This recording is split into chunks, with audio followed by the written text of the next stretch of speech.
ಎಲ್ಲರಿಗೂ ಶುಭೋದಯ. ನಾನು ಅನಿತಾ ಭರತೇಶ್ ಕಲ್ಕೇರಿ. ಲವ್ ಯು ಜಿಂದಗಿಯಲ್ಲಿ ಸಾಕಷ್ಟು ಮಹಿಳೆಯರ ಸಾಧನೆಯನ್ನು ನಾವು ದಿನಾಲೂ ಕೇಳುತ್ತಿದ್ದೇವೆ. ಇಲ್ಲಿ ವಿಶ್ವ ಮಹಿಳಾ ದಿನಾಚರಣೆಯನ್ನು ನಾವು ಮೆಲುಕು ಹಾಕುತ್ತಾ ದಿನಾಲೂ ಒಬ್ಬರ ಸಾಧಕಿಯರ ಬಗ್ಗೆ ಮಾತನಾಡುತ್ತಿದ್ದೇವೆ. ಮಹಿಳಾ ದಿನಾಚರಣೆಯು ಪ್ರತಿಯೊಬ್ಬರ ಜೀವನದಲ್ಲಿ ಮತ್ತು ಸಮಾಜದಲ್ಲಿ ಮಹಿಳೆಯರ ಬಗ್ಗೆ ಮೆಚ್ಚುಗೆ, ಗೌರವ ಮತ್ತು ಪ್ರೀತಿಯ ಸಂಕೇತವಾಗಿದೆ. ಮಹಿಳೆಯರು ಯಾವ ಕ್ಷೇತ್ರದಲ್ಲೂ ಹಿಂದೆ ಬಿದ್ದಿಲ್ಲ. ಸಾಹಿತ್ಯ, ಸಂಗೀತ, ಕ್ರೀಡೆ, ವಿಜ್ಞಾನ, ತಂತ್ರಜ್ಞಾನ, ಬಾಹ್ಯಾಕಾಶ, ಶಿಕ್ಷಣ, ರಾಜಕೀಯ, ಸ್ವಾತಂತ್ರ್ಯ ಹೋರಾಟ ಹೀಗೆ ಎಲ್ಲ ಕ್ಷೇತ್ರಗಳಲ್ಲೂ ಸಾಧನೆ ಮಾಡಿದ್ದಾರೆ. ಜುಲೈ 24, 2025ರಲ್ಲಿ ನಮ್ಮ ರಾಷ್ಟ್ರಪತಿಗಳಾದ ದ್ರೌಪದಿ ಮುರ್ಮು ಅವರು ಒಂದು ಅಂಚೆ ಚೀಟಿ ಸ್ಟ್ಯಾಂಪನ್ನು ಬಿಡುಗಡೆ ಮಾಡುತ್ತಾರೆ. ಅದು 16ನೇ ಶತಮಾನದ ಕ್ವೀನ್ ಆಫ್ ಪೆಪ್ಪರ್ ಎಂದು ಪೋರ್ಚುಗೀಸರಿಂದಲೇ ಹೆಸರನ್ನು ಪಡೆದ ಕಾಳುಮೆಣಸಿನ ರಾಣಿ ಚೆನ್ನಭೈರಾದೇವಿಯ ಸ್ಟ್ಯಾಂಪ್. ಇಂದು ನಾನು ಪರಿಚಯಿಸುತ್ತಿರುವ ಅತ್ಯಂತ ಚಾಣಾಕ್ಷ ರಾಣಿ ಚೆನ್ನಭೈರಾದೇವಿಯ ಬಗ್ಗೆ.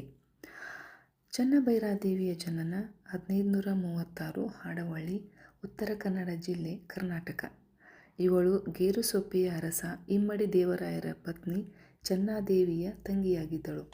ಗೇರುಸೊಪ್ಪೆ ಈಗ ಉತ್ತರ ಕನ್ನಡ ಜಿಲ್ಲೆ, ಹೊನ್ನಾವರ ತಾಲೂಕಿನಲ್ಲಿ ಬರುತ್ತದೆ. ಆಗ ಗೇರುಸೊಪ್ಪೆಯ ಅರಸ ಇಮ್ಮಡಿ ದೇವರಾಯ ಪೋರ್ಚುಗೀಸರ ಮೇಲೆ ಯುದ್ಧ ಮಾಡಿದ. ಗೋವಾದ ಬಳಿ 1542ರಲ್ಲಿ ನಡೆದ ಭೀಕರ ಯುದ್ಧದಲ್ಲಿ ಆತ ಸೋಲನ್ನೊಪ್ಪಿದ. ಬಳಿಕ ಪೋರ್ಚುಗೀಸರು ಆತನ ರಾಜಧಾನಿ ಭಟ್ಕಳವನ್ನು ಸುಟ್ಟು ಹಾಕಿದರು. ಆತನ ಪತ್ನಿ ಚೆನ್ನಾದೇವಿಯ ತಂಗಿಯೇ ಚೆನ್ನಭೈರಾದೇವಿ. ಇಲ್ಲಿ ತಮಗೆಲ್ಲ ಗೊತ್ತಿರುವ ಹಾಗೆ ಭಾರತವನ್ನು ಬ್ರಿಟಿಷರು ಮತ್ತು ಪೋರ್ಚುಗೀಸರು ಮುತ್ತಿಗೆ ಹಾಕಿದ್ದರು. ನಮ್ಮ ಭಾರತ 1947ರಲ್ಲಿ ಸ್ವತಂತ್ರವಾಯಿತು. ಆದರೆ ಗೋವಾವನ್ನು ಪೋರ್ಚುಗೀಸರು ಸರಿಸುಮಾರು 450 ವರ್ಷಗಳ ಕಾಲ ಆಳ್ವಿಕೆ ಮಾಡಿದ್ದಾರೆ. ನಮಗೆ ಸ್ವತಂತ್ರ ಸಿಕ್ಕರೂ ಪೋರ್ಚುಗೀಸರು ಇನ್ನೂ 14 ವರ್ಷಗಳ ಕಾಲ ಗೋವಾದಲ್ಲಿ ಆಳ್ವಿಕೆ ನಡೆಸಿದರು. ಆಗ 1961ರಲ್ಲಿ ನಮ್ಮ ಭಾರತ ಸರ್ಕಾರ ಆಪರೇಷನ್ ವಿಜಯ ಯುದ್ಧ 36 ತಾಸುಗಳ ಯುದ್ಧದಿಂದ ಪೋರ್ಚುಗೀಸರು ಸೋತು ತಮ್ಮ ದೇಶಕ್ಕೆ ಹೋದರು. ಈ ಪೋರ್ಚುಗೀಸರಿಗೆ ಸಿಂಹ ಸ್ವಪ್ನಳಾಗಿದ್ದವಳೇ ಚೆನ್ನಭೈರಾದೇವಿ. ಹಾಡುಹಳ್ಳಿಯನ್ನು ಆಳುತ್ತಿದ್ದ ಚೆನ್ನಭೈರಾದೇವಿಯನ್ನು ಗೇರುಸೊಪ್ಪೆಯ ರಾಣಿ ಎಂದು ವರ್ಣಿಸಲಾಗಿದೆ. ಮಲೆನಾಡಿನ ಪ್ರದೇಶದಲ್ಲಿ ವ್ಯಾಪಕವಾಗಿ ಬೆಳೆಯುತ್ತಿದ್ದ ಕಾಳುಮೆಣಸನ್ನು ಯುರೋಪಿಗೆ ರಫ್ತು ಮಾಡುತ್ತಿದ್ದ ಈಕೆಗೆ ಕಾಳುಮೆಣಸಿನ ರಾಣಿ ಎಂದು ಕರೆಯಲಾಯಿತು. ದಕ್ಷಿಣ ಕೊಂಕಣಕ್ಕೆ ಪೋರ್ಚುಗೀಸರು ತಮ್ಮ ಒಡೆತನವನ್ನು ಮತ್ತು ಮತಾಂತರ ಪ್ರಕ್ರಿಯೆಯನ್ನು ವಿಸ್ತರಿಸಲು ತುದಿಗಾಲಲ್ಲಿ ನಿಂತಿದ್ದ ಅವರಿಗೆ ತಡೆಗೋಡೆಯಾಗಿ ಅಡ್ಡಿ ನಿಂತು ಇಂದಿನ ಕೆನರಾ ಪ್ರದೇಶ ಎಂದರೆ ಕರಾವಳಿ ಪ್ರದೇಶ ಸಂರಕ್ಷಿಸಿದವಳು ರಾಣಿ ಚೆನ್ನಭೈರಾದೇವಿ.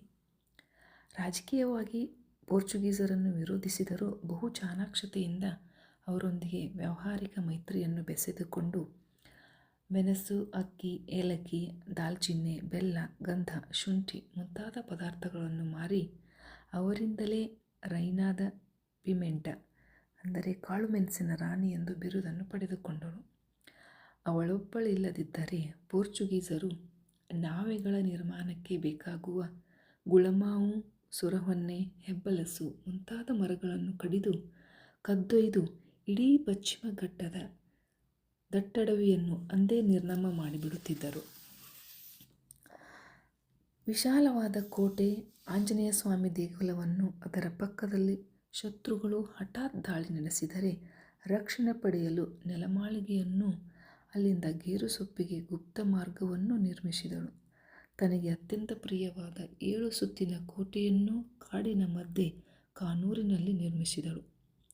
1559 ಮತ್ತು 1570ರಲ್ಲಿ ಪೋರ್ಚುಗೀಸರ ವಿರುದ್ಧ ಹೋರಾಟ ನಡೆಸಿ 2 ಯುದ್ಧಗಳನ್ನು ಗೆದ್ದಳು. 1571ರ ಸಂಯುಕ್ತ ಸೇನೆಯ ನಾಯಕತ್ವವೂ ಸಹ ಇವಳೇ ವಹಿಸಿದ್ದಳು. ಇದರಲ್ಲಿ ಗುಜರಾತಿನ ಸುಲ್ತಾನರು, ಬೀದರನ ಸುಲ್ತಾನರು, ಬಿಜಾಪುರದ ಆದಿಲ್ ಶಾಹಿಗಳು ಹಾಗೂ ಕೇರಳದ ಜಾಮೋರಿನ್ ದೊರೆಗಳನ್ನು ಒಳಗೊಂಡಂತೆ ಹಲವು ಜನ ರಾಜರು ಈ ಸೇನೆಯಲ್ಲಿದ್ದರು. ಈಕೆ 1562ರಲ್ಲಿ ಕಾರ್ಕಳದಲ್ಲಿನ ಚತುರ್ಮುಖ ಬಸದಿಯನ್ನು ಕಟ್ಟಿಸಿದಳು. ಜೈನ ಮತದವಳಾದ ರಾಣಿ ಅನೇಕ ಶೈವ, ವೈಷ್ಣವ ಮತ್ತು ಶಕ್ತಿ ದೇವಾಲಯಗಳನ್ನು ಕಟ್ಟಲು ಜೀರ್ಣೋದ್ಧಾರಕ್ಕೂ ನೆರವು ನೀಡಿದ್ದಳು. 1606ರಲ್ಲಿ ಕೆಳದಿ ಅರಸರು ಮತ್ತು ಬೀಳಗಿ ಅರಸರು ಒಟ್ಟುಗೂಡಿ ಗೇರುಸೊಪ್ಪಿಯ ಮೇಲೆ ಆಕ್ರಮಣ ಮಾಡುತ್ತಾರೆ. ಆ ಯುದ್ಧದಲ್ಲಿ ತನ್ನ ಸೇನಾಪತಿ ಗೊಂಡನಾಯಕನ ಮೋಸದಿಂದ ವೃದ್ಧರಾಣಿ ಎಂದರೆ 70 ವರ್ಷದ ಚೆನ್ನಭೈರಾದೇವಿ ಸೋಲುವ ಮೂಲಕ ಗೇರುಸೊಪ್ಪೆಯ ಕೆಳದಿ ಸಾಮ್ರಾಜ್ಯದ ಭಾಗವಾಗುತ್ತದೆ.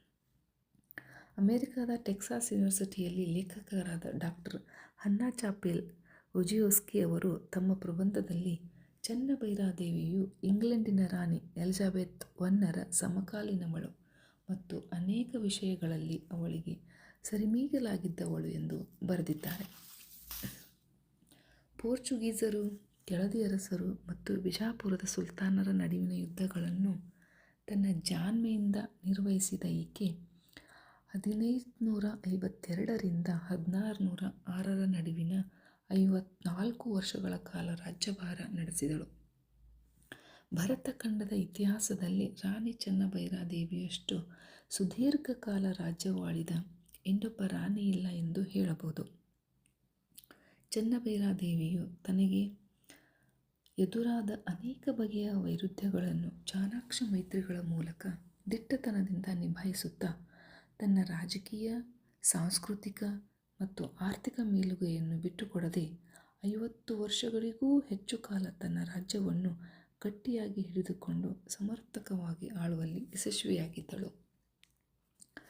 ನಾವೆಲ್ಲರೂ ಇಂತಹ ಸಾಧಕಿಯರ ಬಗ್ಗೆ ಮತ್ತಷ್ಟು ತಿಳಿದುಕೊಂಡು ಅವರ ಧೈರ್ಯ, ಕಾರ್ಯಸಾಧನೆ, ಸಮಯ ಪ್ರಜ್ಞೆ ಸಾಧ್ಯವಾದಷ್ಟು ಪಾಲಿಸೋಣ ಎಂದು ಹೇಳಿ ನನ್ನ ಮಾತಿಗೆ ವಿರಾಮ ಕೊಡುತ್ತೇನೆ. ಧನ್ಯವಾದಗಳು.